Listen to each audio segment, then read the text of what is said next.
Jeudi, c'est 19 novembre 2025. Il y a plusieurs points qui ont dominé l'actualité à matin.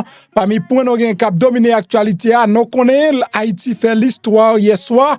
Après 50 l'année, eh bien, ça fait 2 fois dans l'histoire pays d'Haïti. Depuis qu'on reconnaît comme nation en 1804, mesdames et messieurs, nous pourrons participer dans la Coupe du Monde. Ça, c'est la grande nouvelle de ce matin. Donc, Haïti rive battre Nicaragua 2-0 et nous qualifier pour Coupe du Monde 2026 là, qui a organisé dans 3 pays ça yo, et Mexique, Canada avec États-Unis d'Amérique. Donc calendrier a pour sortir dans le mois de décembre non, pour nous connaître qui côté Haïti pour jouer premier, deuxième et troisième match lio, ainsi de suite. Nous espérons n'arriver dans quart de finale, n'arriver dans 8e de finale, n'avoir occupé 2e ou bien 3e place ou bien n'a champion dans Coupe du Monde 2026 là. But, quel que soit côté nous arrivé, nous vraiment fiers de Grenadier yo, nous vraiment fiers de chaque green monde. Donc pays a été chaud, bah elle a déjà sous gros journal, Miami Herald qui en fait tout détail, Haïti était chaud dans tout coin, Haïti comme à l'étranger, moun tap volé pompé, c'est parti bagaille mesdames et messieurs. Donc nous pral regarder petit détail ça ensemble matin, le que nous fin content. Ma banou l'autre nouvelle là. L'autre nouvelle là lui-même li gen pour louer et dans immigration côté gon mise à jour qui fait et DHS propose un revirement majeur selon Newsweek et m'pral expliquer ça veut dire. Et pas oublier hier nous te parlé de dénaturalisation qu'on y a là, c'est dossier qui pral empêcher moun joindre 4 vêtes et ça qui pral empêcher moun joindre 4 vêtes avec nationalité. So, gagnons décision président Joe Biden l'été prend en 2022, Donald Trump voulait retirer ça crée relative à motif inadmissibilité. Ou pourquoi fin comprendre thème ça et patience pour prendre pour me capable expliquer qui ça bagala lui-même livre dit. N'a prend des gros sujets qui gen matin, n'a prend quelques petits bagages dans mi-temps avant pour un gros sujet, gen Nicolas Maduro qui veut un gros message by président Donald Trump, il dit s'il attaquer donc pays donc c'est plus gros mal la fait tête li, c'est plus gros erreur li a commettre. Dans pays l'Espagne, il arrivé mettre en bas code 20 et gang, 20 et monde qui lié à un puissant cartel de drogue mexicain dans pays États-Unis. Ma comprendre, hier, dans le pays l'Espagne, yo découvri un gros cartel drogue mexicain, les États-Unis relais donc terroriste. Monsieur ça a déjà désigné comme terroriste, il a le caché dans le pays l'Espagne et puis il a brassé bagay. M'gè vidéo oui, m'pral montrer au bagay matin. Pendant ma parole voilà là mesdames et messieurs, même si nous avons un petit problème pas nous, mais les États-Unis chaud, ou content de chaud, un coup du feu, Congrès a réagi rapidement pour capable forcer publication dossier Jeffrey Epstein. Ma fait connaît ni chambre des représentants là hier, ni démocrates yo tout yo voté oui pour dossier Jeffrey Epstein capable release. Mesdames et messieurs, ça m'tende pas capable. Donc, yon paquet moun qui était victime de Jeffrey Epstein ba yon conférence de presse hier, c'est avec l'eau dans les yeux, mesdames, yon a expliqué comment trafic l'en fait entre eux même. Majorité nan yo, c'est ti moun qui te gen 14 ans à l'époque, yon passé de millions l'autre à l'autre. Ça veut dire Jeffrey Epstein fin prend yo, li ki doit fin coucher yo. Pendant le fin coucher yo, le ba un gros millionnaire. Gros millionnaire a fin coucher yo voye le ba yon prince. Prince nan fin coucher yo voye le ba on l'autre. C'est comme ça bagala li même li fonctionner. Voye le ba on politicien. Bon, bagala vraiment triste. Ça que belle là mesdames yo dit, le arrivé pour dossier à libérer. Donc si yo pas publier tout dossier, yo même yo gen dossier nan men yo. En pile nan yo gen dossier nan men yo pour yo libérer si toutefois l'état pas libérer. Gen majorité logwin qui pas mettre de l'eau dans bouche li critiquer administration Donald Trump là.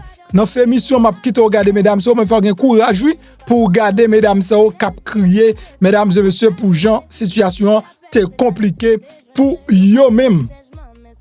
Et gen bonne nouvelle tout, gen mauvaise, gen bonne, n'a pris bonne non, gen un juge qui voulait jeter en plainte ministère de la justice, li te en plainte déposé pour te contester une loi état New York qui interdit agent immigration yo, donc pour yo plaider à arrêter moun, OK? Pour arrêter moun devant tribunal yo et New York dit non, li pas d'accord pour y venir arrêter moun devant tribunal yo. Donc, yo te contesté loi, et bien, qu'on y a juge là, lui-même, li ba autorisation. L'autre gros coup, pour républicain yo, gagne une série de juges fédéraux qui empêchent Texas utiliser nouvelle carte électorale li pour chambre des représentants et dans l'élection qu'a fait là. Donc, l'a utilisé, ça la peut-être après, but not now. Grand pile bagay nou ta dwe parler, mon k'ap senti que t'en fait défaut. Jodi c'est mercredi et non gagné Shelson Sano qui doit paraître devant la justice jodi monsieur ta doit joindre libération li jodi d'après information donc nous recueilli dans mes familles. Point ça avec un pile l'autre nous pral détailler jodi bonjour bonsoir tous les amis comment nous y m'espérer nous en forme si n'a regarder n'attendem c'est que nous là toujours nous dit papa bon Dieu qui est dans ciel là gros merci qui fait un cadeau yon jour en plus non pas c'est MPH zami mieux les mêmes P ma belle Hélène les mêmes PP l'autre boule qui en bas live là toujours à chercher yon non pour yo bon moins c'est tout un plaisir matin en bas c'est me founou information si à peine venir moi encourage pour capable abonner a pas difficile c'est cliquer sur bouton qui marqué subscribe là l'on fin cliquer sur la boyon cloche notification cliquez sur cloche notification retirez le sous personnalisé mettez-le sous tout et puis comme ça chaque fois moi même PHPI moi monter yon information ou c'est premier monde qui a joué détail là et pas jamais oublier la gayon like en bas vidéo à regarder like là comme ça veut dire MP nous remet travail ou faire moi tout profiter bon gros merci à femme Port-au-Prince femme Pétionville ça ou bien pas connaît toi femme quelques femme pas de paix pas trop mal non yo pas trop mal yo même donc qui te voyait et qui te salue et Marie thank you so much m'apprécie geste là donc elle fait me sentir pas faire ça MPH gain femme là et puis il me dit non m'pas faire live toute journée m'pas j'aime moi trace nous m'pas onti rien m'pas onti étoile nous pas avons super chat du tout non là veut commentaire ou à côté pour voir petit comme là voyez tout pour nous payer bill information l'autre bill yo et bill pas mais bill information et bill Bill information et bill Paul li doye li pas ka l'autre bill et bill pam. Bon, femme dit nous ça avant m'entrer dans détail gen bonne gen mauvaise nouvelle mais gon bagay ke me dit avec ti moun TikTok yo, femme dit nous. Faut que moi dit nous. M'pa parler avec grand limena yo mais m'a parler avec des jeunes mesdames yo. Les no quitter à commune. Ça n'a le chercher sous statut. Ça sont bonne question yempi. Les no quitter à commune parle sous statut. N'a mourir oui. Parce que si n'a continue comme ça et tension sucre pour là avec nous. Ou quitter à commune ou quitter le net. Ou pas qu'à quitter à commune toujours non sous statut moun nan ou ap garder ça le poster. Et puis ou même le regarde ça le poster pour tout non poster notre bail. Moi quitter mes lim. Même a fait gado ou mettre 50 ménages dans pays ça va garder a fait gado et moi même depuis me pas 100 pour encore ça va garder moi même et quitter mes mavor moi même quitter mes mavor ou mettre belle machine nous ça va garder belle carreau pas garder ou même on fait gros nèg pas ça va garder so perdu sous statut ex ou ex rete ex là quitter de bon remène toujours ou gen mari ou dans statut ex. M'bral di nous comme nous même nous dans génération pas nous pas konn bail ça et moi ka fouiller connaît. Bon me di nous. Il va fois gen moun notre paraître là ka li papa. Li bien triste saute dans travail. Mari il pense c'est fatigue travail. C'est pas fatigue travail non qui fait le triste comme ça. C'est dans statut ex li là aller loin poste et puis poste là déranger l'on ne peut plus. Mais c'est ex ou sont perdu dans statut ex. Sont perdu dans voyer point. Un ou gagné, malfaiteur, toujours dans voyer point sous ex. Mesdames, posez, ou quitter le net. OK? Ou quitter le voyer de l'eau d'elle, quitter l'aller, toujours dans statut ex là. Donc ça ne se fait pas. Donc on avance. Et je dis à ces fêtes, il était 18 novembre. Et 18 novembre ça, c'était un bel 18 novembre côté que moun tap célébrer bataille vertière dans République d'Haïti. Peuple là te dans vertière yo même. Peuple au cap là, peuple nan noa. C'est l'état qui pas de aller. L'état pas de côté pour le dépasser, l'état pas de célébrer vertière. Mais nous méchants, nous avons avion, nous avons hélicoptère, nous avons vertière. Yo pas aller vertière. Moi espérer dans l'autre gouvernement qui a gagné, il y a capable de liberté pour aller vertière. Mais mesdames et messieurs, faites là hier soir, peuple a même oublié si monsieur Barbecue te dit personne pas prendre la rue. Ah comme ça. Peuple a prend la rue, tant que moun fou hier soir après que Haïti qualifié pour Coupe du Monde. Can I repeat? Bon monter chaise moi. Haïti qualifié pour Coupe du Monde. Coupe du Monde qu'a fait dans Canada, États-Unis, Mexique, Haïti qualifié. Ça veut dire qui ça? N'a pas jouer football dans Coupe du Monde là. Même avec Brésil, même avec l'Espagne, même avec la France, l'Allemagne, Croatie.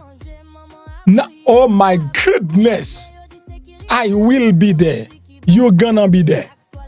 To be honest, sorry si pas rien 4 encore, mais tout match Haïti yo m'oblige de déplacer. Là m'oblige de garder tout match Haïti yo pas dans télévision. Ça Haïti ou mettre compter sous moi. Pas nèg qui me déplacer dans jouet non, mais ça monsieur I'm proud of you. I am really proud of you all guys. Nous qualifier pour Coupe du Monde 2026. Ça veut dire en pile bagay. Ça veut dire donner yo ta doit changer pour Haïti. Puis gros bagay li veut dire donner yo ta doit changer. Haïti pas ta doit gagner blocus interdiction travel ban because faut haïtien déplacé vinn supporter pays dans Coupe du Monde. Alors par contre comment Donald Trump pral faire, qui manière li pral fait malgré gen mauvaise nouvelle concernant moun green card nationalité yon pral ban nou là, mais là pour dossier visa pour rentrer vinn dans Coupe du Monde là, donné yo changer. Parce que Haïti qualifié. Haïti qualifié, m'pa ko ka interdit pays a pour moun pays a vinn garder pays qui a jouer football ka pour les boules. Oh pral gen cause, depuis nan match la checker moi pour n'a croisé. N'a réussi croiser mes amis. Oh, ba yo grave. Bagay yo bel ti moun. Nous gagné don bon prend Miami Herald qui déjà parlé pour nous fait l'histoire. Haïti qualifié pour Coupe du Monde là pour la première fois en plus de 50 ans. Et célébration était éclatée dans toute la rue dans Port-au-Prince, dans sud pays. Zile ça sont zile qui passionné de football, nous ravagés par violence des gangs, instabilité économique. Et c'est ça qualifié mardi soir pour Coupe du Monde là en 2026. Yon première depuis 1974. J'étais pas là. 1974, c'est depuis le ça nous qualifié pour Coupe du Monde. Moi ça moi nan pied messieurs yo, c'est gros football. Football m'kon a gardé nan pied Lionel Messi. Moi gros football hier soir. Haïti décroché une dans 3 places qualificatives directes pour CONCACAF grâce à victoire 2-0 face à Nicaragua dans Curaçao hier mardi. Performance ça a été autant plus remarquable que l'équipe haïtienne n'a disputé aucun match de qualification à domicile.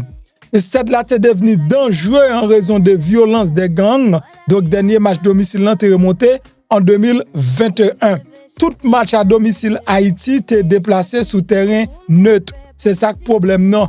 Haïti pas gain terrain non même. Nous pas de ka recevoir la kay nous, mais d'ailleurs n'a pas marché jouer. Ça son bon bagay lié tout, ça veut dire nous même nous déjà dans international nous pas gain national.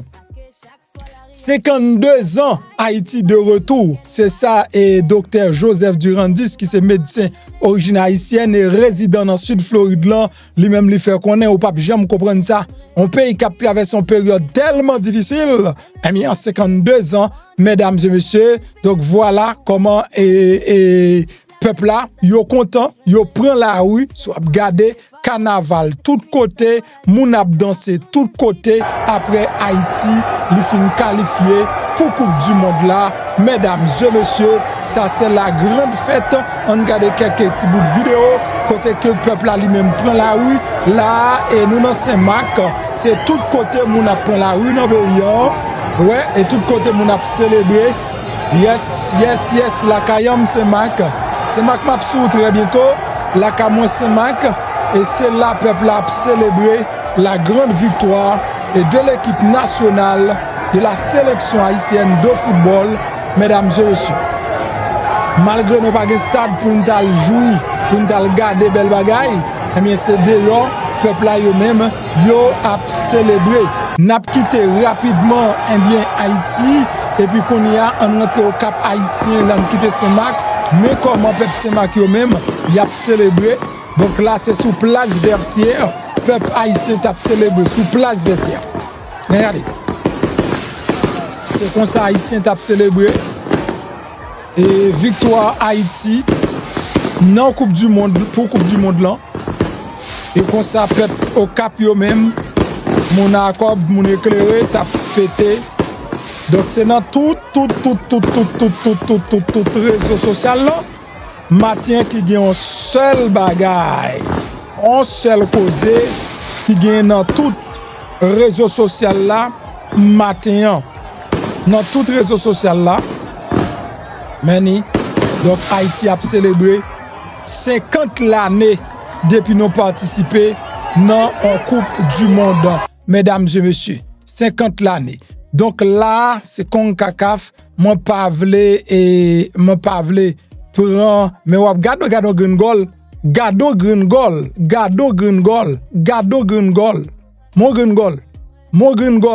green goal. Ça, c'est goal nous qu'on a gardé nan pied gros équipe, belle passe, belle goal. Ça son goal parfait lié, belle passe, belle goal. Joueur au présent, joueur occupé place yo. Oh my goodness, that was so crazy guys. Mais voilà et comment Haïti li rive bat là, c'est comme ça Haïti rive bat 2-0, 2 à gros bout de 0. Haïti rive bat pays Nicaragua, pays amis nous. Et ça trele les pays amis. Paysan lui-même, il bat au côté pour faire ça rien pour faire. On pays pas qu'à dire les paysans il a coinso. Alors Nicaragua pas rien boule non gain là non. Si monsieur si équipe là kembe comme ça, bon c'est n'a privé très loin dans Coupe du monde là et n'a privé très loin dans Coupe du monde là. M'pas dire que t'as football pour nous champion, mais si nous arriver là, nous arriver n'importe côté tout, nous ka jouer avec Argentine, nous ka jouer avec Brésil, nous ka jouer avec l'Allemagne, nous ka jouer avec la France, n'a jouer avec Croatie, n'a jouer avec Italie, n'a jouer avec l'Espagne. Donc voilà la bonne nouvelle ce matin. Et c'est ça balaye, c'est ça lié ça son goal. Donc est-ce que ça c'est toujours même goal là? Bon regarder pour moi qui goal. OK, ça c'est deuxième goal là. Ça c'est deuxième non? C'est deuxième non? Gado goal.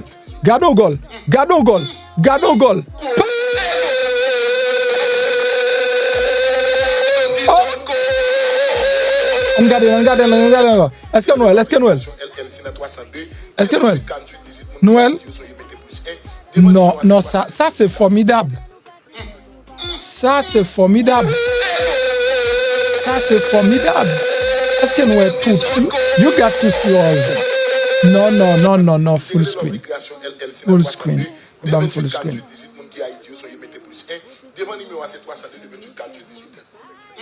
Non. Donc, li intéressant, vraiment intéressant, pour c'est Haïti. Bon, en tous les cas, monsieur Ganglo, n'a posé Zamnaoui, n'a déposé le pour un petit temps. Après Coupe du Monde, n'a prendre si nous voulez. Mais en attendant, et regardez goal. Gade gol. Gade gol. Gade gol. Oh non, non, non, non, non. Gade gol. M'pas dormi hier soir. M'pas dormi non. M'pas dormi, m'lever matin avec tout dormi dans les yeux, moi. À tout dormi dans les yeux. Mais gade gol. Gade gol.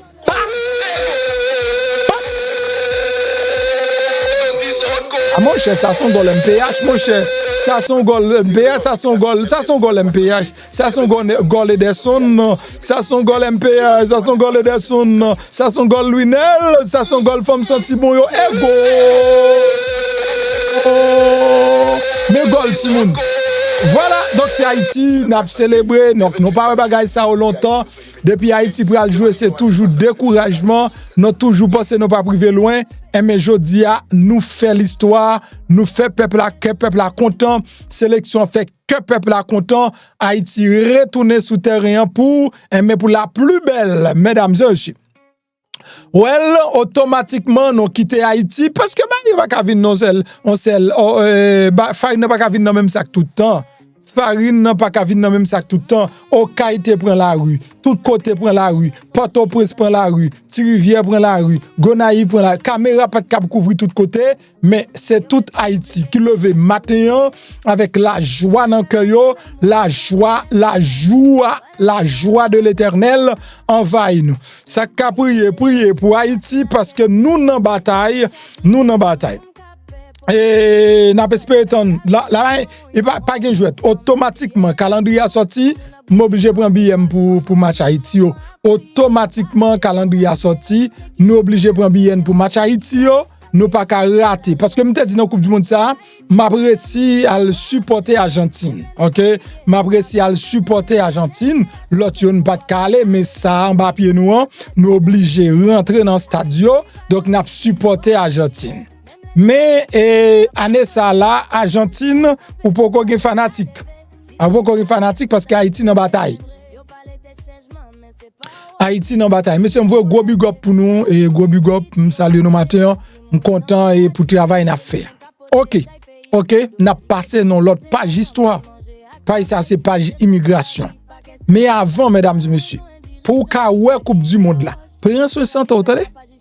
L'aime dou prend ce santo ou penser même parement.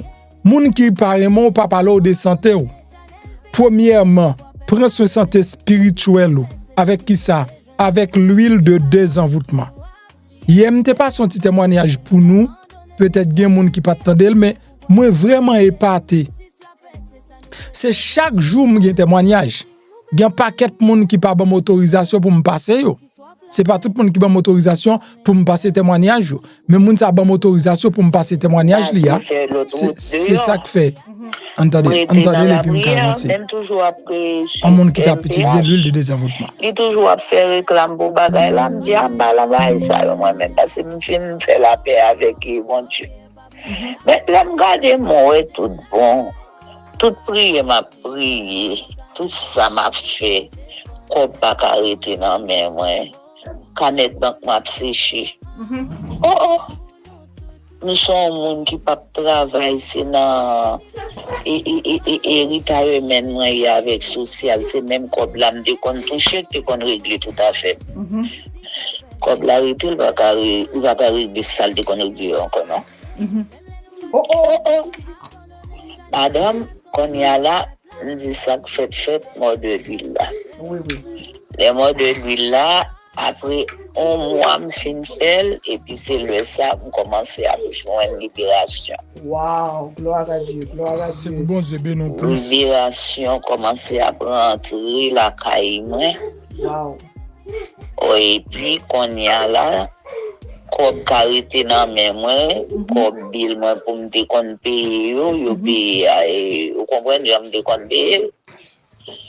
Et puis, de jour en jour, moi, que moi, consente la paix, qu'à rentrer la caille, moi. Wow. A fait la paix, à me perdu le nez, tout en son lot, paix, un jour, on monte et descend. Ah, petit, moi. Madame, c'est ouais, pour me dire, il se fait, anyway, on dit MPH.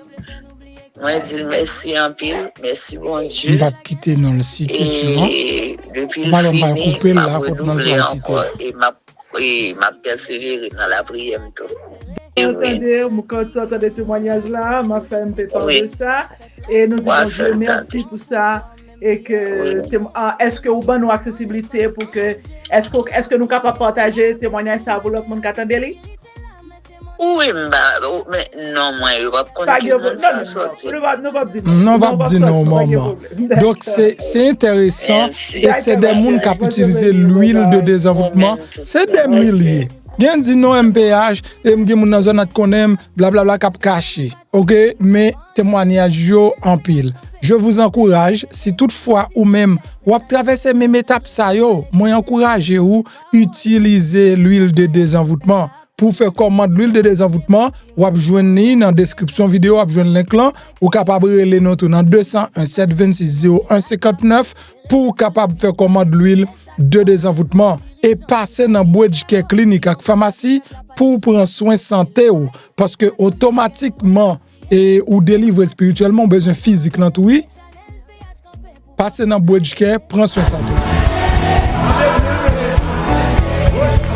Ah oui, il y a espoir pour jeune guérison grâce à Bridge Care Clinic et pharmacie. Ou même qui pas contre quand on prale, non chercher un bon docteur, un bon pharmacien qui parle langue ou paie al kay docteur parce que pas d'assurance, eh ben Bridge Care Clinic et pharmacie viennent dire par étape souffrir. Quel que soit problème ou gagne tant coup, diabète, tension, problème peau ou besoin perdre poids ou même garçon qui pas carré mettre rien sous cabane ou pas qu'à camper ou pas qu'à durer ou gain faiblesse qui veut pour toi aller, Bridge Care Clinic et pharmacie c'est solution à guérison avec des docteurs compétents, qualifiés, bourrés et expérience. Dans Bridge Care Clinic et pharmacie, ou avez médicaments à bas prix. Ou pas qu'un transport, y a porté médicaments devant porte la caillou gratis tichiri. Qui sont obtenus pour rejoindre Bridge Care Clinic et pharmacie. Relez-nous Kounia dans numéro ça 561 615 67. N'a redit encore 561 615 67. Bridge Care Clinic et pharmacie, Ch'takol. Dans 3631 West Woolbright Road Bolton Beach, Florida, tout près Cassé Market là. Bridge Care Clinic et pharmacie, c'est piscine guérison là.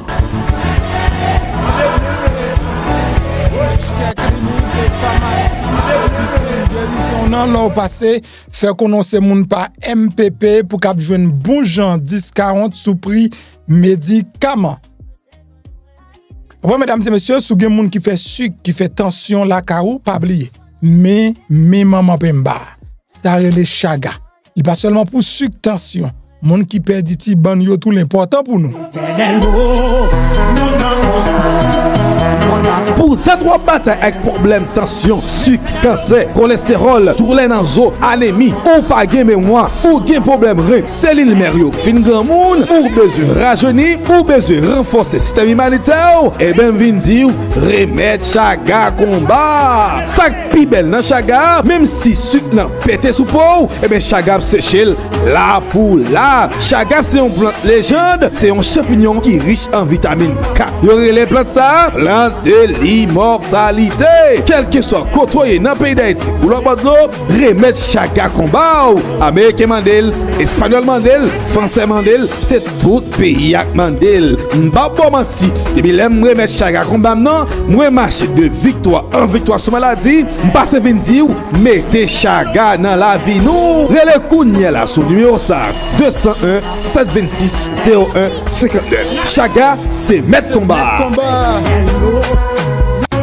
Yes, chaga c'est mettre combat relais pour mettre chaga dans la vie ou bon monte au gol là de face, bon monte au deuxième gol là de face meni pa meni ay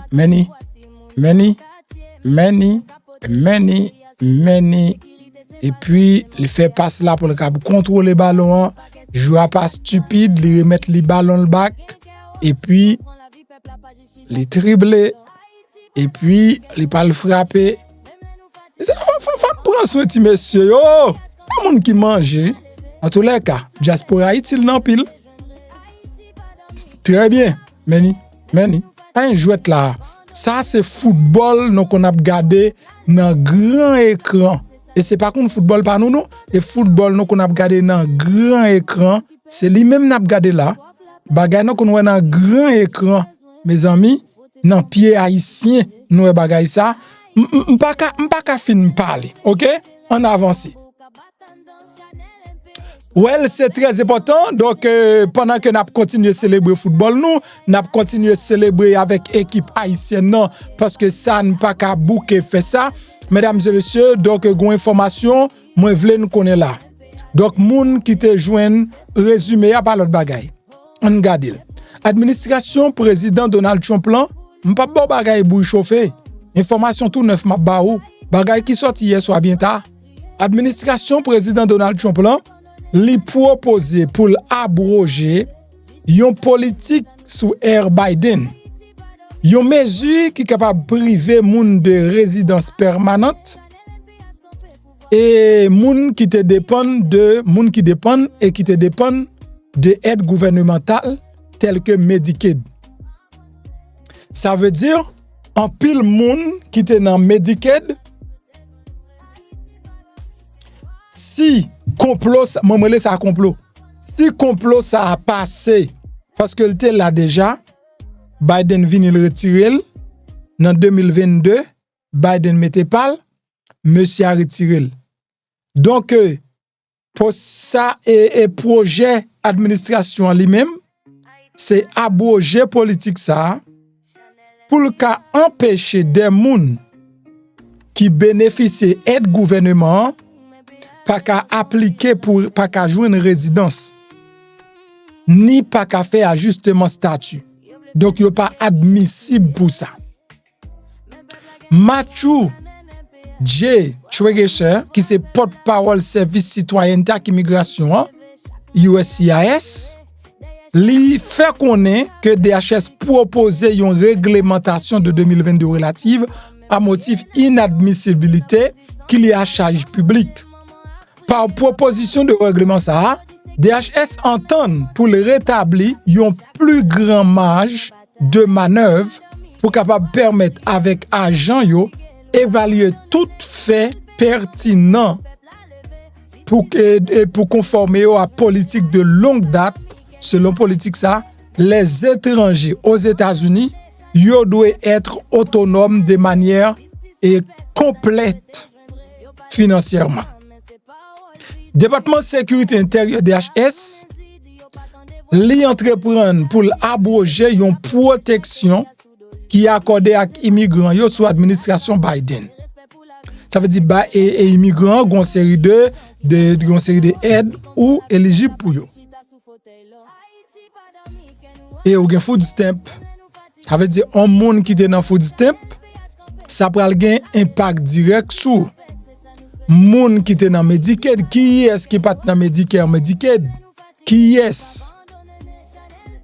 Mais changement ça, li capable marquer un retour à des critères qui plus larges et li pral affecter des milliers et des milliers pour ne pas dire des millions immigrants. Des milliers pour ne pas dire des millions immigrants. En 2019, Donald Trump a élargi son champ d'application pour inclure de nombreuses prestations non monétaires, notamment logement social, programme aide alimentaire supplémentaire SNAP et quelques programmes Medicaid. En 2022, Biden a abrogé règlement donc le charge public instauré sous premier mandat de Donald Trump là. Mesure ça a visé clarifier situation, réduire nombre immigrants dissuadés d'accéder à programme de santé et nutrition en vertu de réglementation ça. Parce que tout le monde a droit à la santé. Donald Trump même dit non, c'est seulement citoyens américains. Please, les plus profonds toujours, bon pour l'autre média qui a la pique là. La plus profond toujours, OK? Assouplissement des critères de détermination de la charge publique. Critères actuels. Demandeurs yo doit susceptible pour devenir principalement dépendant à l'aide gouvernementale. C'est comme ça qu'on y a. Ça veut dire yon moun font demande de service immigration, donc yo son moun même si ta dépend de gouvernement, mais yo capable prendre soin de tout. Qu'on y a par contre, et qu'on les agents chop pas faire pas comme ça. Proposition lui même li déterminer si demandeur est susceptible pour devenir dépendant des ressources publiques pour satisfaire ses besoins, en supprimant le qualificatif principalement dépendant et accorder un plus large latitude. Donc, ça veut dire décision la rétroactive également. Li pral prend moun qui te bénéficié aide yo avant. USCIS capable de prendre en compte toute information yo jugée pertinente, pas seulement facteur minimal qui prévoit par la loi, tant que l'âge, santé, situation familiale, patrimoine, ressources, situation financière, éducation, etc.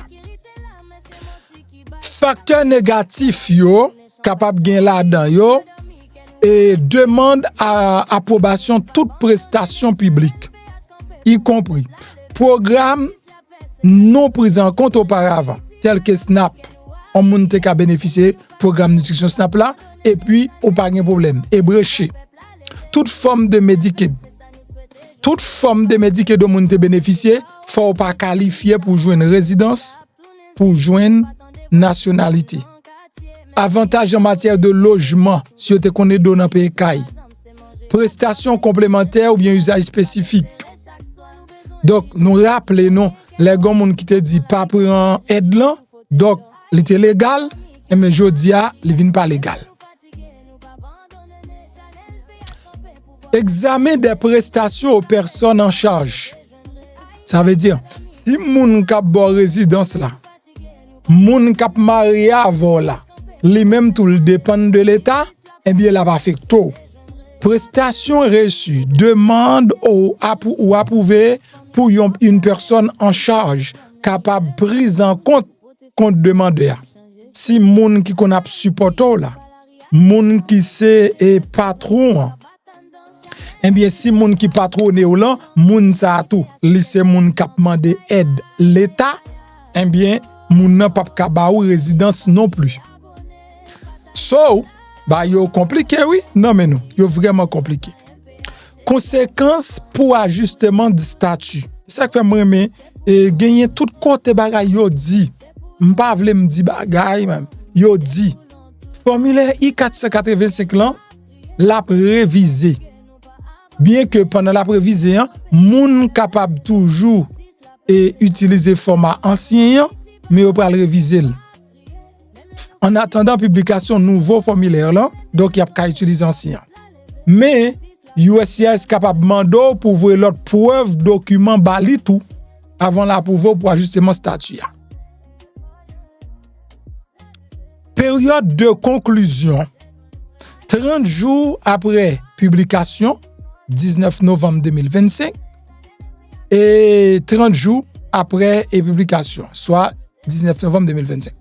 DHS pour aller examiner commentaires, ça veut dire là, à partir de jeudi, ça fait 30 jours après, DHS pour aller examiner commentaires. Parce que qu'on est à ça, doit passer dans l'étape commentaire, pour le public la commenter sur lui, il pour aller regarder. Une version finale règlement capable de publier relativement rapidement après clôture période, consultation.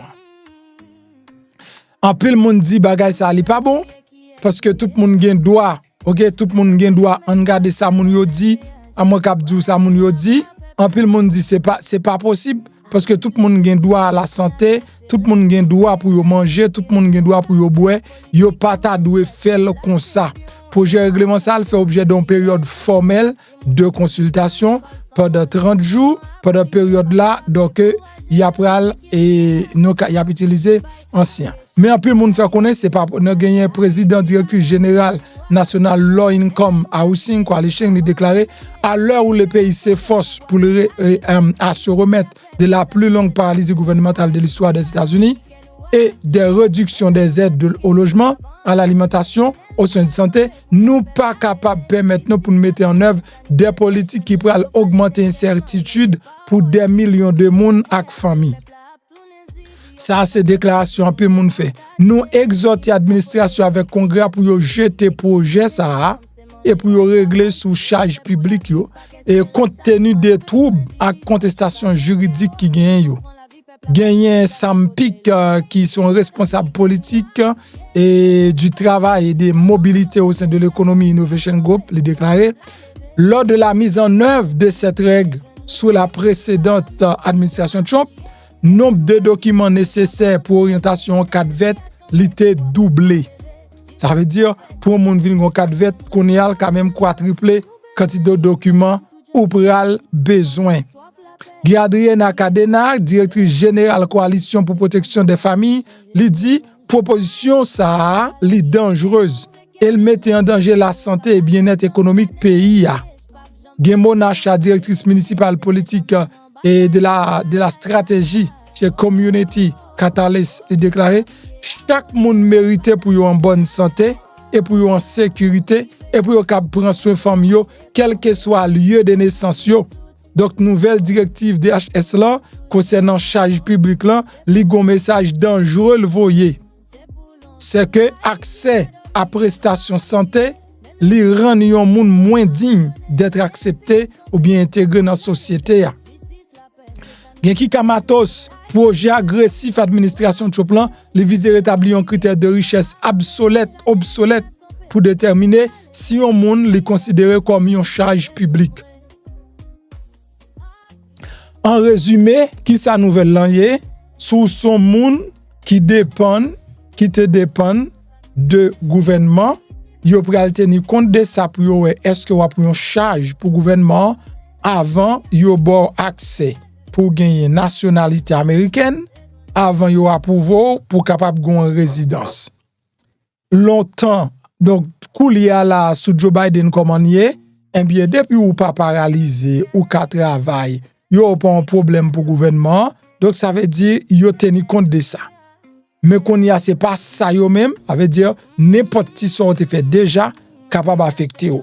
Comme nous tenons football, non tout le monde tenant football, donc c'est ça pour comprendre la rue tellement, mais me penser au coup de journée, ou pral jouer dans pile monde qui basé, qui bon plus de détails sous dossier ça tout, rete fort informé pour qu'a connaît qui pied pour mettre devant ou même et comment bagage ça pied sous son monde qui appliqué pour résidence mari ou madame c'est l'état qui a aidé yo pas gain moyen pour yo prouver yo gain cob y a travail yo pas posséder absolument rien et bien les cas compliqué si monde qui entre là son monde qui malade qui pas loin mourir tout ça cas compliqué OK bagay yo en pile m'a présumé reste parce que faut arriver dans le dossier Jeffrey Epstein rapidement mesdames et messieurs donc n'a avancé ça nous ça déjà gen Nicolas Maduro qui voit un message coup de poing by président Donald Trump et il fait Donald Trump connaît garder mon cher c'est plus gros erreur ou commettre sur attaquer pays Venezuela. Pendant ce temps monsieur dit il voulait parler avec Donald Trump mais c'est pas dans téléphone c'est face à face. Est-ce que Donald Trump doit venir joindre lui? Est-ce que lui-même lui a aller joindre Donald Trump dans White House? Pendant ce temps, le pays l'Espagne contribué en pile pour capable approuver politique président Donald Trump. La police espagnole annoncé hier mardi yo démantelé opération locale yon puissant cartel de drogue mexicain qui désigné comme organisation terroriste par président Donald Trump et yo procédé à 20 arrestations. C'est cartel que le cartel Jalisco Nouvelle Génération CJNG et qui fait passer clandestinement une grande quantité de coca dans une série de gros appareils. Bon montrer une vidéo côté que yo arrêté nèg sa yo t'a fait qu'on yo arrêté 20 moun et sa police espagnole fait qu'on yo arrêté 20 moun yo rivé saisi 1870 kg de cocaïne 375 kg de fentanyl, 275 000 € en effectif, crypto-monnaie pour valeur de 15 000 $ américains, 3 armes à feu et puis 15 véhicules, 14 kg d'argent.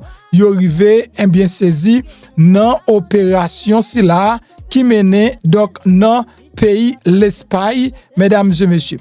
Donc, yo arrivé faire opération ça avec FDA, avec l'État américain, FBI, tout le monde met ensemble, avec la police espagnole. On regarde des vidéos pour nous faire coup de mettre ma coup. On regarde comment on a opéré. Est-ce que si nous sommes sous X, les pas plus bon, bon, regarder si nous sommes sous X. Non, les pas de possibilité. On regarde sous Kagadel. Là, l'ab dit raté, ça veut dire coucher. OK, on garde. Et on garde, OK, pas de saleté, c'est espagnol de parler. Mesdames et messieurs, on sait des gros engins, nèg yo mette coca yo en dans gros appareil ça yo et puis yo même yo pral vendre. Bon montre bibi.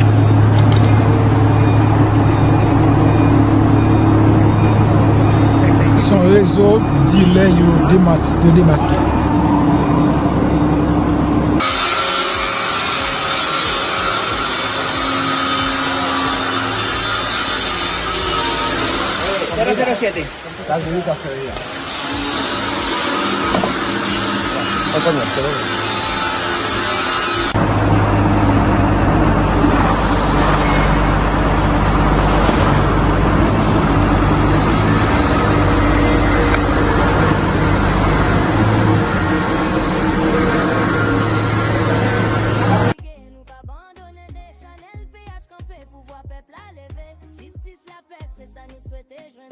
Ouais, OK.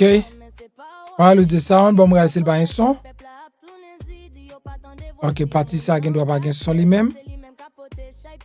Bon, c'est cette madame. OK. Regardez pour nous.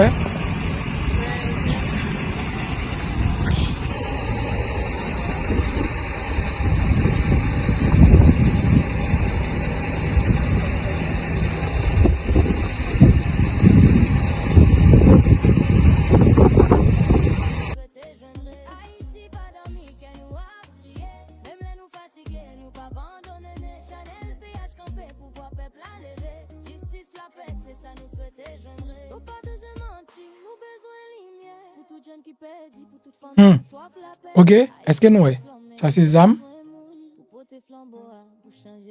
Ça c'est ZAM et deux armes à feu ça yo dit au jeune yo. Mais deux armes à feu avec un pile cocaïne 275 000 € cash en effectif, yo jeune 275 000 € en effectif. Yo jeune crypto-monnaie qui vaut une valeur de 15 000 $ USDT. Voilà. C'est l'argent y a débourré toujours. Mais ni, de gros paquets l'argent. La police rive récupérer l'argent en papier, pile l'argent, billet 20, billet 50. Voilà. C'est une vidéo 5 minutes, la police espagnole. Donc, voilà, donc c'est dans tout est négocié comme. Négocier l'argent. Tout est. Là, il a contrôlé l'argent. Ça soit au cas du jeune 275 000 €. Après ça, tout ça, c'est poudre. Nèg yo fait tant que son série de gros matériel. OK? Il a voyé vendre. Et pourtant, c'est en dedans yo, tu vois? En dedans yo, nèg yo mette et marchandise yo. Marchandise ça yo, il a pral dans bateau, il a passé dans bateau rapide. Et puis, s'entendez, il arrive côté au pralia. But, la police fait coup de filet ça sous gang yo. Voilà, et n'a quitté opération ça rapide. N'a rentré dans dossier Jeffrey Epstein dans dossier Jeffrey Epstein nan gen Marjorie Taylor Greene qui parlait dans conférence de presse qui fait hier, li évoqué encore côté Donald Trump relé le traite, li expliquer peuple là ça veut dire. Il dit peuple à l'air le retraite, ça veut dire son monde qui travaille contre l'État américain, but majorité leur Green dit lui-même, li pas moun qui travaille contre l'État américain, donc yo voté gen Sénat, gen chambre des représentants qui voté pour cap libérer rapide et publier tout dossier Jeffrey Epstein yo. Dans conférence de presse ça en pile victime parler, yo utilisé ti anglais qui bien simple, m'bral ki to entendre yo. Et m'bral qui t'entende. Donc si toutefois à peine vini abonner, partager, quitter like en bas vidéo rapide et yon l'autre bagay pour faire partager avec un pile l'autre amis pour l'autre amis capable well bien rapide mesdames, monsieur et si toutefois ou même ou son monde qui peut faire partie de l'académie, c'est chaque dimanche académie. Qui académie? So académie nous ouvri pour aider des moun qui perdu dans la vie. Moun qui senti y a subi dépression ou a vivre dans dépression ou senti pour contour Ou senti ou pour compte ou. Et parfois ou senti ou vle touyer tête ou vini dans l'académie ça. N'a pas de ou rive et do découvrir rêve yo. Fait yo vin réalité. C'est mission ça n bay tête non. Et à la fin de la journée, c'est ça que mission. Mission, c'est pas de bonne nouvelle. Mission, c'était aider des gens à travers témoignage moins, yo rive découvrir mission pa yo et yo réussi dans vie yo. C'est ça que te vraie mission. Et m'kwe commencer. Nous avons plus que 60 moun, gen plus que 64 moun qui déjà inscrit, kou rive sous 200 moun la gen prix normal. Ou vle inscrit dans l'académie ça, eh bien, relez-nous non et 947 465 06 42 ou bien vos WhatsApp pour nous pour que ou capable mesdames et messieurs participer dans l'académie chaque dimanche. Nous avons un séminaire à faire le 22, ça c'est pour moun qui veut investir, qui a voulu investir l'argent yo ou même cap travail du qui conserve $500 par contre ça pour favel vinn joindre non. C'est équipe qui plus crédible qui ka aider ou dans dossier ça. Entendez majorité leur green, entendez différentes victimes des dossiers Jeff Epstein yo encore mesdames et messieurs. Thank you, Thomas. Thank you, Ro. I woke up this morning and I turned to my weather app to check the temperature and it was 32 degrees. And my first thought was, hell has froze over. I want to speak goodness and love and hope into the women standing behind me and all of the other survivors whose names you don't even know, but stand with these women. They are survivors, and they are strong, and they are courageous, and they are daughters of God. They are not victims. These women have fought the most horrific fight that no woman should have to fight, and they did it by banding together and never giving up. And that's what we did by fighting so hard against the most powerful people in the world, even the President of the United States, in order to make this vote happen today. I was called a traitor by a man that I fought for 6 years for. And I gave him my loyalty for free. I won my first election without his endorsement, beating 8 men in a primary. And I've never owed him anything, but I fought for him for the policies and for America first. And he called me a traitor for standing with these women and refusing to take my name off the discharge petition. Let me tell you what a traitor is. A traitor is an American that serves foreign countries and themselves. A patriot is an American that serves the United States of America and Americans like the women standing behind me. And I want to tell you that this only became possible today because the American people whom we serve as representatives here in Congress demanded that this vote happen, and they put more pressure on every single elected politician in this city than has ever been put on them. And today you are going to see probably a unanimous vote in the House to release the Epstein files, but the real fight will happen after that. While I want to see every single name released so that these women don't have to live in fear and intimidation, which is something I've had a small taste of in just the past few days, just a small taste. They've been living it for years. But the real test will be, will the Department of Justice release the files? Or will it all remain tied up in investigations? Will the CIA release the files? Will a judge in New York release the information? That's information that needs to come out. And will the list of names that these women privately hold, and they hold it because of their fear in their heart of what would happen to them if they release it on their own, will that list of names come out? That's the real test. So I want to thank Thomas Massie and Ro Khanna for your bravery in doing something that is much needed in America, crossing the political aisle that has become bigger than the Grand Canyon in America. But these men crossed that aisle on behalf of these women. And that is more of what is needed today in America than ever in our history. So thank you so much. Who's next? Ro, I'll let you introduce. Thank you. Thank you. Thank you.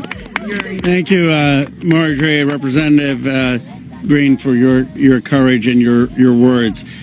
Before I introduce our survivors, I just want to say that they will make their statements, and then you can ask questions of Representative Massie, myself, or Representative Green, but we do not want people asking questions and cross-examining the survivors. They're here to tell their stories, and they should be heard by the American people with respect. Of course, Congressman Massie, myself, and Congresswoman Green would be happy to answer questions after that. With that, let me introduce the survivor who's helped organize a lot of this, and will be telling her own story and introducing the other survivors. Haley Robson, thank you for your courage and leadership. Absolutely. Thank y'all. Oh, good morning. A little chilly coming from Florida. Not used to it. I want everybody to take a look. I know everybody sees us today as grown adults, but we are fighting for the children that were abandoned and left behind in the reckoning. This is who you're fighting for. This is who Congress is fighting for. This is who the House of Representatives are fighting for, and hopefully the Senate will fight for us too. I want to kick this off right, and I want to address Marjorie Taylor Greene, Thomas Massie, and Ro Khanna. I want to express my gratitude for all three of you, and I know, Ro Khanna, we spoke earlier. This is an incredible thing that I'm watching as a Republican, and this is non-political, but for you to go against your own party and to be ostracized. There's no place for political violence. There's no place for intimidation. And I can say firsthand, stepping out against Epstein and his crimes against children, we have all experienced that ourselves. So for you to knowingly put yourselves at risk and put your career at risk is unbelievable to watch, and we are so grateful. I also want to make a proposition for Marjorie Taylor Greene, because you've been an advocate for this. If you decide to read those names on the House floor for immunity, I will be more than happy. No security needed. I will stand beside you. I will hold your hand. I will hold your coat in solidarity with you. And on top of that, I did talk to Priyapal Jayapal, who said she would be more than happy to read those names too on the floor with all of us. It's time that we put the political agendas and party affiliations to the side. This is a human issue. This is about children. There is no place in society for exploitation, sexual crimes, or exploitation of women in society. There's no room for it, guys. We're not having it. And to the President of the United States of America, who is not here today, I want to send a clear message to you. While I do understand that your position has changed on the Epstein files, and I'm grateful that you have pledged to sign this bill, I can't help to be skeptical of what the agenda is. So, with that being said, I want to relay this message to you. I am traumatized. I am not stupid. I am traumatized. I am not stupid. You have put us through so much stress, the lockdowns, the halt of these procedures that were supposed to have happened 50 days ago. The Adelita Grijalva, who waited to get sworn in, and then get upset when your own party goes against you because what is being done is wrong. It's not right. For your own self-serving purposes, this is America. This is land of the free. Land of the free. In 1863, we have a woman on top of the Capitol building represent freedom. I do not feel free today. I don't know if the women behind me feel free today. So I am begging every member of Congress, every representative, to step up and choose the chaos. Choose the survivors. Choose the children. Protect the children. All children. You protect all of us equally. Thank you very much for your time. Following that, Lisa Phillips will be the next survivor.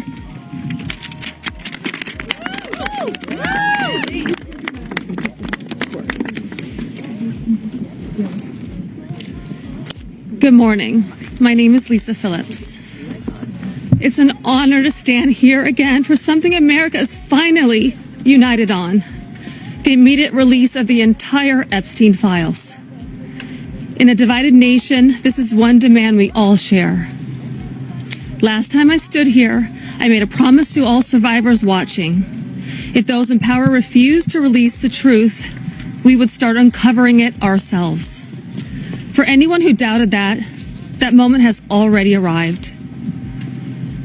Since that day, more survivors across the country and around the world have reached out. Text, emails, DMs, firsthand accounts, and evidence. Many are women who were abused or trafficked through the international modeling pipeline Epstein built, promising visas, apartments, opportunities, futures, while exploiting their dreams for abuse. Most are still terrified to speak publicly because the men involved are powerful. They're connected, and as we know, they're protected. For too long, survivors have watched others speak for us. And while we are grateful for our allies in Congress on both sides, we've realized something. This fight belongs to us. We lived it, and we know the truth. And we will not wait quietly for institutions to decide when we're allowed to speak. The survivors now coming forward have entrusted us with their stories. We are sharing that information with the proper authorities, and when it can safely be made public, it will be. So today, we are launching something historic. The first national, survivor-led political movement in America. Nonpartisan, laser-focused on exposing the systems, the loopholes, power structures, and silencing mechanisms that have protected predators for far too long. We are stepping directly into the halls of power, into the political arena. We will help rewrite laws that failed us and build protections for our nation's children together, targeted by sexual exploitation. Together, today, survivors begin our own fight, the survivor revolution. And we intend to change this nation for the better. If you're a survivor who wants to join us, please reach out. And to anyone who benefits from the current system, intentionally or not, remember this. Alone, yes, we are afraid. But together, we are feared. Thank you.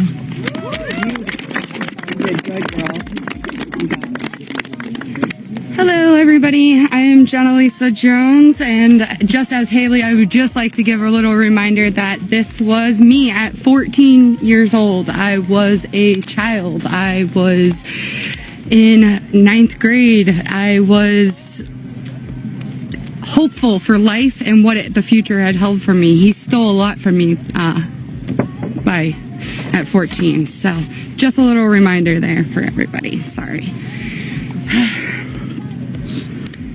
So,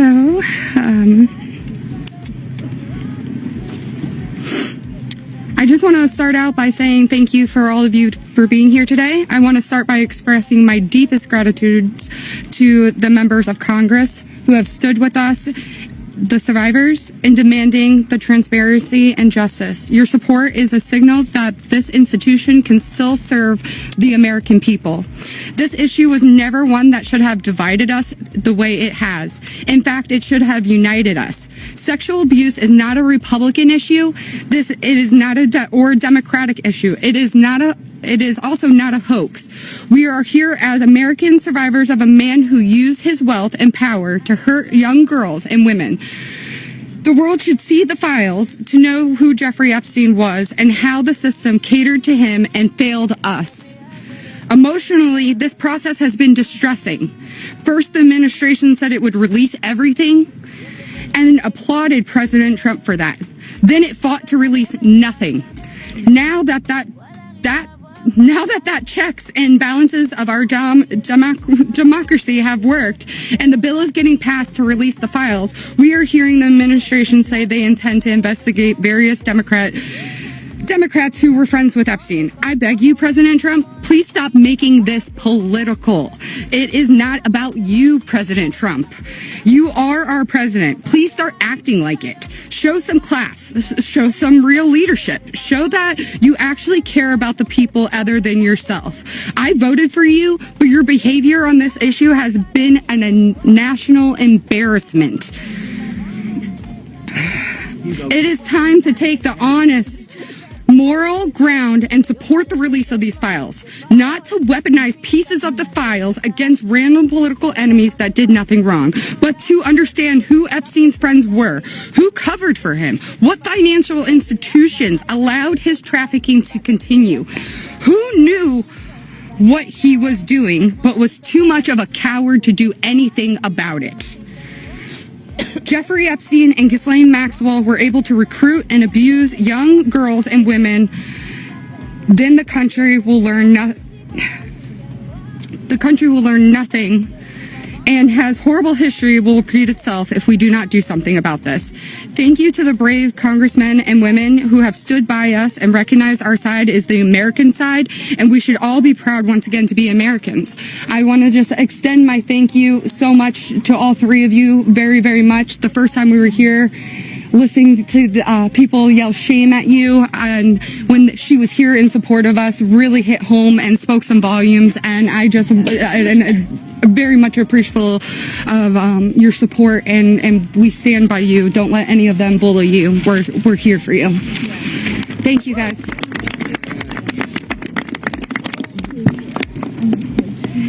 Wow. Good morning, everyone. Thank you all so much for coming together today and taking the time to listen to us. Your presence means the world, and it shows commitment to understanding and supporting survivors and Americans. I stand before you today with a heavy heart. I originated from Brazil, and I came to the United States when I was 8 years old. I was only 14 when I first encountered Jeffrey Epstein, and my daughter is now almost at that age. At 14, the only things she should be concerned with are going to school, practicing at her cheerleading competitions, and enjoying her time with her friends and family. She should not have to bear the burden of worrying about being manipulated or exploited. At this age, she is still a child, and no child should ever have to face such threats. I also want to address a troubling statement made by a prominent figure on a major platform, who suggested that a 14-year-old should not be considered a victim of pedophilia. This is a dangerous and incorrect notion. When we talk about how children at 14 should still be treated as children, I ask you to look at the young people around you. Remember when you were that age? Do you think you should have been responsible for being groomed? Put yourselves in our position when we were young. I am here today not to just share my story, but to call on all of you to help make a difference. We need to support to push for the Transparency Act and release the Epstein files. Please reach out to your Congress members and senators and urge them to support this crucial legislation. The truth is something that we all deserve, and it is vital for safety and protection of the future of generations. Think about all the young people in your life, your daughters, your nieces, your friends. Let's stand together and ensure that they grow up in a world where they are safe and valued. I often wondered, why did this happen to me? And then I realized, God only gives you what you can handle. I'm here for a purpose, and that purpose is to make a difference today. So, let's stand together to protect our children and our peace. Thank you.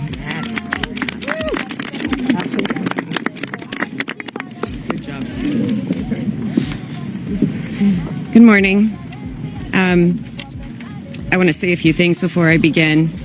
My speech may not be great. It was thrown together last minute as I only came here, decided Friday, when one of us, who has spoken several times, decided she couldn't come because of the threats. She was too scared. So I want to say, when you threaten one of us, you're threatening all of us. Yep. We are together now, and that's never going to change. This is me at 16 when I met Jeffrey Epstein. Now I'll start. It is an honor to stand here before the American people. However, I shouldn't have to stand here at all. I'm here because as a child, I was pulled into Jeffrey Epstein's world, a world built on exploitation and manipulation of innocence and the protection of powerful men and women who believed that they were untouchable. Today, we'd rather be preparing for the holidays. We'd rather be at home with our families, baking with our children and decorating the Christmas tree as we try to move past this horrific moment that has impacted our entire adult lives. However, that's not possible because it's become something it should have never been, political and sensationalized. The truth is simple. We were victimized as children and failed repeatedly by the very system that was supposed to protect us. That's why we stand here today, to demand justice and accountability, not just for Epstein and his crimes, but for every predator and every enabler who participates in or protects abusers. The Epstein case was gravely mishandled consistently and deliberately over many years. Epstein could have been stopped decades ago, but instead he was able to continue his abuse, even during his sweetheart deal. Yes, with his ankle monitor on and beyond. A deal that protected him and silenced us. While I was a child fighting to survive what happened to us, federal prosecutors were negotiating ways to shield powerful adults. And the failures didn't stop there. Our civil cases were met with hostile judges and delay tactics, intimidation, and PR campaigns designed to smear us in the public eye. We were treated as problems to be managed instead of victims to be protected.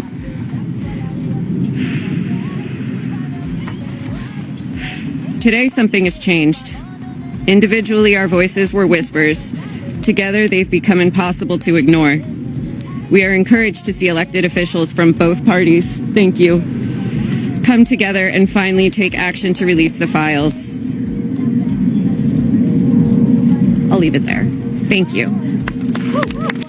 Good job.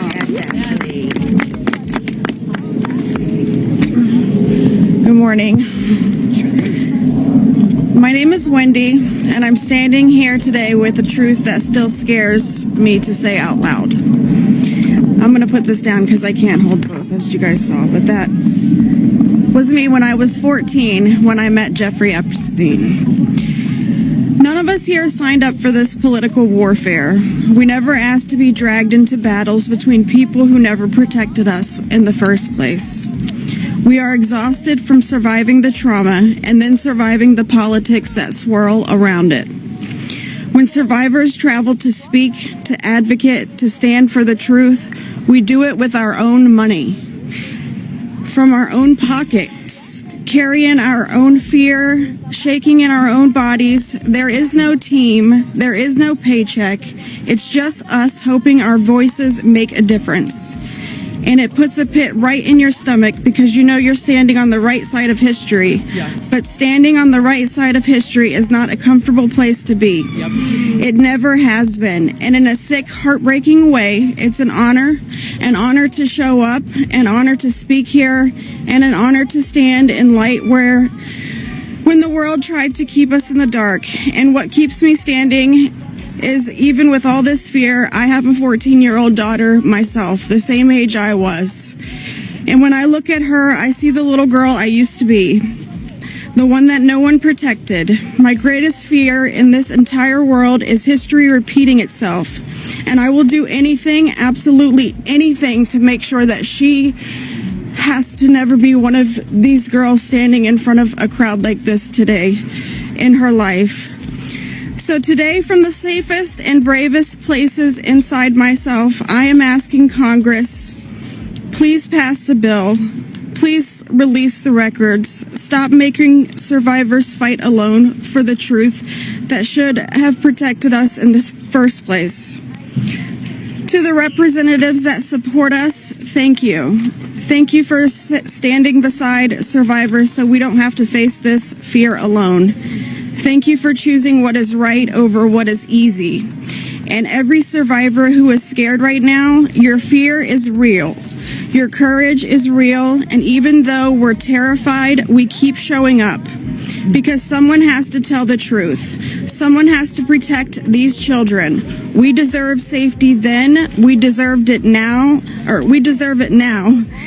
And we are done being afraid so others can stay comfortable. So with that, I want to say thank you guys for having us. And I just hope that people can remember that as survivors, our story never leaves us, but the choice that you make to pass this bill, your career is in front of you, and that choice will follow you. Everybody will know. So, thank you. Good job. Well said. You're incredible. Hello, everybody.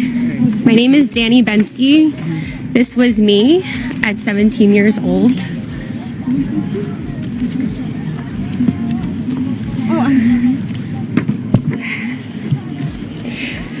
Coming from the dance world, I was recruited in 2004 after a systematic breaking down where Epstein leveraged my mother's brain tumor scans. He threatened me to withhold care for her. He trapped me in a year-long cycle of abuse. The last time I was here in Washington, D.C., I talked about being a part of this beautiful mosaic of women behind me, and they are exactly that. They are a beautiful mosaic of energy and passion and love and life.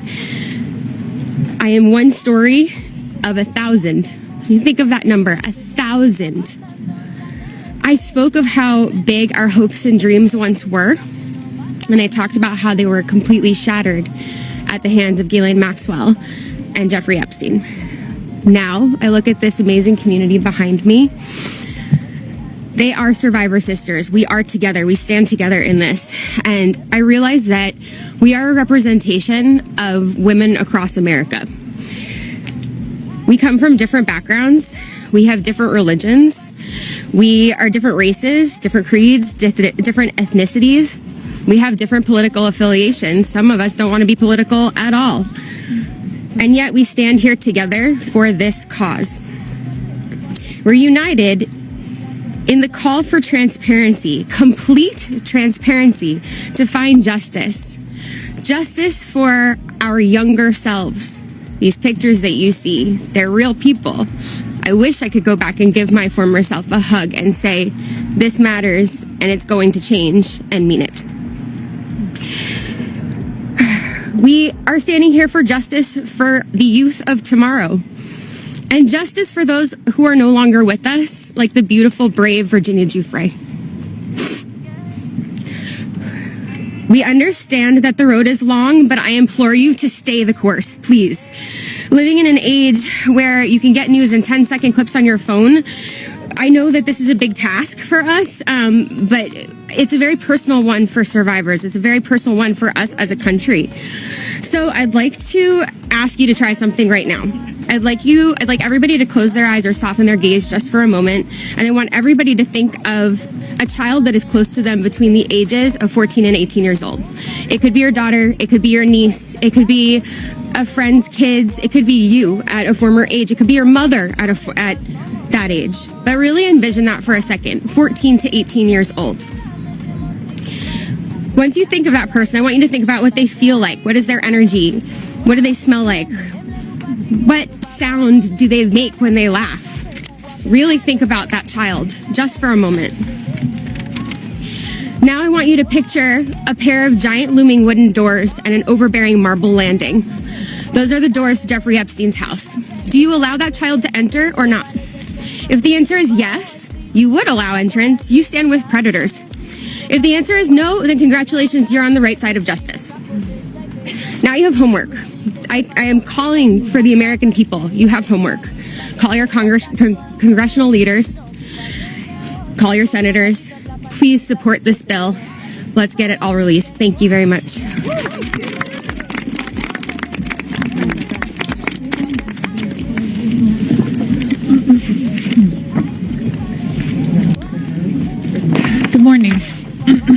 My name is Annie Farmer, and this is a photo of me and my sister Maria Farmer. Around the time I was 16 and she was 25. That's how old we were when we were abused by Epstein and Maxwell. Survivors have repeatedly stated that our pursuit of transparency and justice is a nonpartisan issue. But given the political noise surrounding this case, I just want to remind people of some of the facts.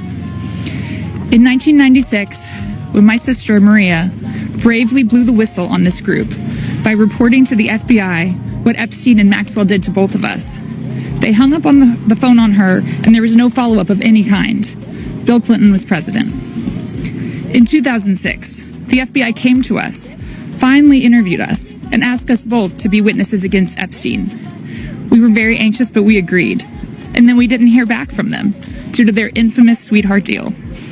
George W. Bush was president. In 2015, when the DOJ was sent FOIA requests for Maria's FBI files, and they were denied, as they have been many times, Barack Obama was president. In 2019, when Epstein died in prison due to either negligence or foul play, Donald Trump was president. In 2023, Maria's attorneys sent a letter on her behalf to the government, requesting an investigation into the repeated law enforcement failures in this case, similar to what was done in the case of Larry Nassar. They declined to do so. Consequently, my sister filed notice that she would be suing the government for failing to uphold its legal, ethical, and moral duties in this case. Joe Biden was president. This year, after campaigning on a pledge to finally release the files, under Trump's second presidency, the DOJ announced they were closing the investigation into Epstein's co-conspirators, and then transferred Ghislaine Maxwell into a prison camp, where it is well documented that she is receiving special treatment. This is not an issue of a few corrupt Democrats or a few corrupt Republicans. This is a case of institutional betrayal. Because these crimes were not properly investigated, so many more girls and women were harmed. My sister, because of her bravery, was repeatedly threatened and lived in fear, with dire consequences for her health and her career. 30 years later, even as oceans of allegations and obvious truths have emerged, the government has still not chosen transparency. This is why we have all come together as one united voice to demand the release of all the Epstein files and to finally bring the truth out of the shadows.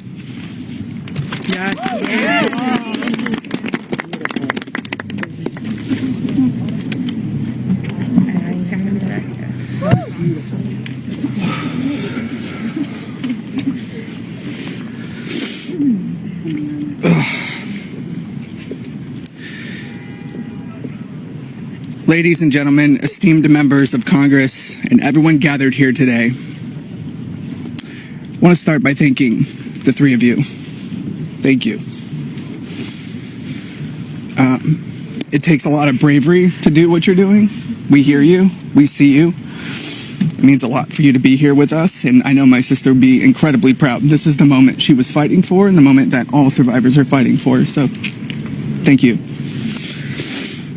My name is Sky Roberts, and I stand before you as the brother of Virginia Roberts Giuffre, a warrior, a mother, and a sister whose legacy will forever resonate in the hearts of those who understand the fight against injustice. Today we find ourselves in a place of deep sorrow, shattered by the loss of our beloved sister. Yet, we are honored and privileged to carry her voice forward and continue her relentless fight alongside her fellow survivor sisters. Virginia's story is one that should have been filled with promise, but instead it became a harrowing tale of exploitation and survival. At just 16 years old, she took a job at Mar-a-Lago, believing she had secured a dream summer position. But that dream quickly morphed into a nightmare when Ghislaine Maxwell preyed upon her innocence. This isn't just the story of one girl. It's a story about the insidious nature of power and abuse, a dark chapter in our society that must be told. Virginia was no stranger to trauma. In her memoir, Nobody's Girl, she shares the painful truth that she had already suffered abuse at the hands of our father and a family friend. But what happened next was unfathomable. Epstein and Maxwell didn't just abuse her, they trafficked her to a network of the rich and powerful. Princes, prime ministers, politicians, financiers, and lawyers. These men committed unspeakable acts against her will, and against the will of countless survivors who stand united with us today. Virginia's strength was tested in many ways that most of us can hardly imagine. She was manipulated, coerced, and threatened, forced into complicity in her own devastation. She often spoke of psychological scars that ran deeper than the physical ones. From the start, she wrote, "They manipulated me into participating in behaviors that ate away at me, eroding my ability to comprehend reality and preventing me from defending myself. The most destructive wound they inflicted was that of forced complicity, a betrayal of self that was crafted by her abusers. But I stand here today to declare that their tactics of fear and intimidation did not work. Virginia's spirit could not be broken. She became a beacon of hope, a warrior, fighting not just for herself, but for every survivor who suffered in silence. She said, I felt it was my duty to stand up to predators like Epstein and Maxwell. I would put my neck on the line to make sure my daughter never has to go through what I had to endure. These survivors like Virginia have transformed into mothers and strong women, fierce in the face of adversity. Many of them have daughters the same age they were when they faced their own abuse. They are determined to break the cycle, to shatter the silence that has kept so many in the shadows. Virginia quoted in her memoir, "There I was, as the mother of 3 children. I felt it was my duty to stand up to predators like Epstein and Maxwell. I mentioned to Ellie in particular, her daughter, I would put my neck on the line to make sure she never has to go through what I had to go through. I said, joining Edward's CVRA case, said what I would want somebody to do for my daughter or sister and friend. In the end, I said, I was just trying to do the right thing. That's what I felt like I'm doing," I said. "I'm making a small dent in this big world we live in."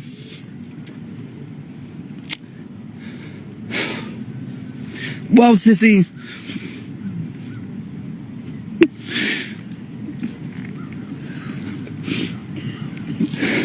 you didn't just make a small dent.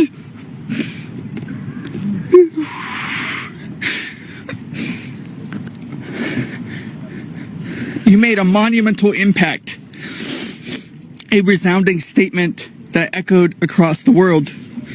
You built an unbreakable wall, a barrier that will protect future generations from the horrors of abuse. As we gather here today, I urge each of you, members of Congress, advocates, and all those who hear this message to join us in this fight. We demand justice, accountability, and support for survivors. And we keep getting asked this. What does justice mean, you ask? It starts with acknowledgement. That's the first step. Acknowledge in the face of survivors that this happened and that this is true. Your vote carries that weight. My sister is not a political tool for you to use. These survivors are not political tools for you to use. These are real stories, real trauma, and it's time for you to stop just talking about it and act. Vote yes.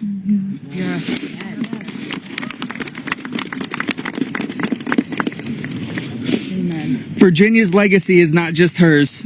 It belongs to all of us who stand against injustice.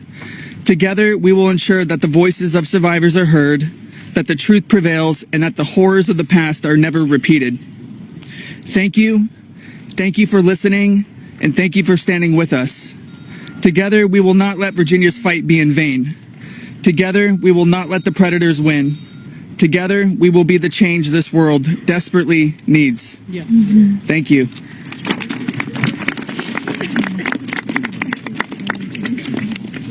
It was so beautiful.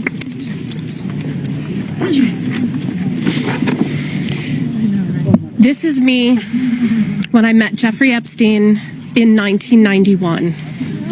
I always share the date when I talk about my story because people rarely acknowledge how long this has actually been going on. And for too long, truth has been buried, survivors have been silenced, and powerful people have been protected. And today we stand in a moment that will decide whether our government still belongs to the American people or to those who prey on them. On the release of these files, Congresswoman Green, you raised the question of whether or not the Justice Department will actually release these files. Do you take the president at his word when he says he's going to sign this bill, and do you have confidence that these files will actually be released? I only take people's actions seriously, no longer words. And what do you think the president's actions? And I'll tell you, because I wasn't a Johnny come lately to the MAGA train. I was day one 2015, and there's a big difference in those Americans and those that decided to support President Trump later on. And I'll tell you right now, this has been one of the most destructive things to MAGA, is watching the man that we supported early on, 3 elections, for people that stood hours, slept in their cars to go to rallies, have fought for truth and transparency, and to hold what we consider a corrupt government accountable. Watching this actually turn into a fight has ripped MAGA apart. And the only thing that will speak to the powerful, courageous women behind me is when action is actually taken to release these files, and the American people won't tolerate any other bullshit. That's where we are today. Thank you. Yes. Go ahead. Yes. 2 more questions, and then we're around all day. Is this a watershed? How would you sum up today in terms of your battle to get to the truth? I would say that these survivors have been fighting for decades, and they finally are being heard by the American people. And we're finally going to have a reckoning for this Epstein class that has gotten away with horrific things. Look, I grew up in Bucks County, Pennsylvania. People went to church, they played Little League, they went to their neighbors for barbecue. They didn't go to a rape island and abuse young girls or traffic young girls. And people with extreme wealth have thought that the law